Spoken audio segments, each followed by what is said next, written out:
याच्यासाठी आवर्जून बोलवलेलं आहे की हे एओ मॅडमचं परिपत्रक आहे बघा. आता हे मी द्यायला चाललोय नगरसेविकाला काल. हा, प्रत्येक शाळेत अधिकारी आणि नगरसेविका येणारच आहे 15 तारखेला शाळा उत्सव कार्यक्रम. आता मी 3 ठिकाणी जाणार आहे. आपल्याला बॅनर करायचं, त्या बॅनर संदर्भात मला जायचं आहे. हे त्यांना टायपन करून आज पोचवायचं आहे. हे ओरिजिनल आहे आणि एओ स्कूलच्या माध्यमातून आहे. म्हणजे नुसतं आपल्याकडून नाही तर आपला प्रशासकीय अधिकारी शाळा. आणि ते लिहिले बघा, सोमवार 15/6/2026 11 वाजता सकाळी, म्हणजे सकाळी 11च वाजता.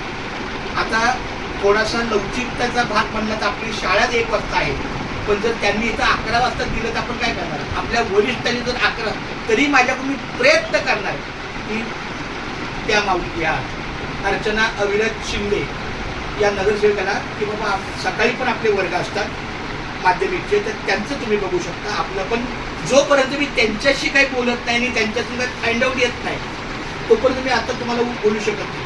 मग हे येण्यासाठी आज महत्त्वाचं काम म्हणजे आपण 4 वाजेपर्यंत आहोत. मी हे जायला द्यायला येणार आहे, बॅनर वगैरे सगळं, पण पुन्हा मी 3:30-4 पण इथे येणार. तर मला आजची एंट्री आहे कोणी 25ची.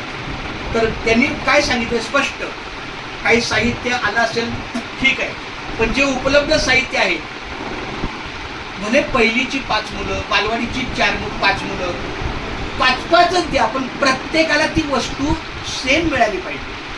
म्हणजे एकाला वही दिली आणि एकाला दिली. आता तुमच्याकडे समजा 4 वह्या आहेत, तर वह्या नका वाटू. मुलं किती आहेत? 5. ड्रेस किती आहे? 5. ह्या 5.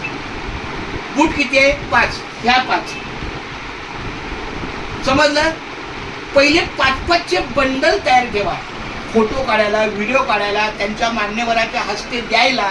एकदा का ती मुवमेंट त्यांची झाली की मग आपण एका दिवसानंतर म्हणजे 16 तारखेला सुद्धा आपण राहिलेल्या गोष्टी देऊ शकतो, त्याची आपल्या कॅटलॉगमध्ये नोंद करू शकतो आपण. पण प्रथम दर्शनी जे कोण विजिट, आणि विजिट आपल्याकडे युनिव्हर्सिटी पण येणार आहे, म्हणजे आपल्याकडे लिस्ट पण आलेली आहे, मी पाठवतो तुम्हाला. आणि मुद्दाम युआरसीचे दुसरे पाठवले. आपली युआरसी किती आहे? 123. आपल्याला पाठवले 122चे. जसे मी जीनरचा शाळा प्रमुख आहे, पण मी दुसऱ्या शाळेत जातो विजिटला किंवा कुठल्या कार्याला. उदाहरण TCचे मॅडम माझ्याकडे येतात, मी TCला जातो. म्हणजे थोडक्यात कामकाज थोडंसं चांगल्या पद्धतीचं दिसावं.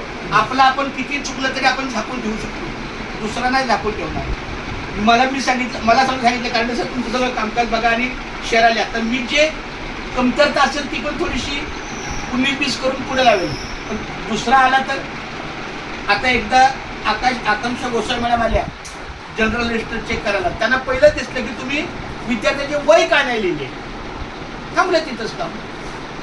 सगळ्या दाखल्यावर वय पाहिजे.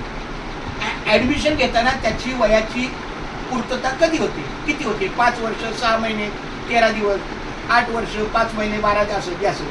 तर थोडक्यात काय, आता तुमच्या चौघांच्या मदतीने, आता हे मी जर शाळेत उपलब्ध नसेल काही कामानिमित्त मी जातोय बाहेर, मी काही वैयक्तिक कामाला जात नाही, मला हे पण द्यायचं, मी तुम्हाला बोलून त्यांना द्यायचं आणि मला बॅनर पण करायचा आहे. त्याच्यात 3 कार्यक्रम आहे. मुलांचे स्वागत, प्रवेशोत्सव आणि त्रिकुटाचा. मला ते एकदा आपण घेतलं पण 2 वर्षापूर्वी, पण ते बॅनर कुठे मला खरंच दिसत नाही. ते लोखंडी पेटीत राहिले का काय माहीत नाही. पण आता एखाद्या वेळे आपण ते कुठलं आणलं दादा कट करून पुन्हा